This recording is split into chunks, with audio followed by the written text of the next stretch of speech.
நாயக்கனூர்ல அம்மா 89ல் போட்டி எடுக்கின்ற பொழுது அம்மாவை எதிர்த்து வெண்ணிராடை நிர்மலா அவர்கள் போட்டிட்டாங்க. அம்மா எதிர்த்து போட்டிட்டாங்க. அவருக்கு சீஃப் ஏஜென்டா இருந்தவர் தான் இந்த ஓபிஎஸ். ஜானகி அம்மையாருடன் பயணித்த ராஜஸ்ரீ வெண்ணிற ஆடை நிர்மலா ஆகியோரை கௌரவித்து நினைவு பரிசுகளை வழங்கினார். வெண்ணிராடை நிர்மலா அவர்கள் போட்டிட்டாங்க.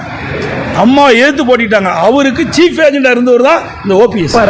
என்ன நீங்க வந்த ஹலோ மச்சான் ஒரு நிமிஷம் லைன்ல சீக்கிரம் சொல்றா. எடப்பாடி பழனிசாமி நீ எப்படி திட்டுவ? யார் அந்த மங்கூஸ் மண்டியனையா? மச்சான் ஒரு லூசுடா. அல்பம் ஒரு கேடு கெட்ட புறம்போக்கு விடு மச்சான். இப்ப அவனை திட்டுற மூட்ல இல்ல. சாரி மச்சான் டிஸ்டர்ப் பண்ணதுக்கு. கேட்டியா உன்ன அவனுக்கு திட்டுற மூடு இல்லையா? அப்படி இருந்தே அப்படி திட்டலாம். இன்னும் திட்டுற மூட்ல இருந்தான்னு வச்சுக்க கழுவி ஊத்தி இருப்பான்.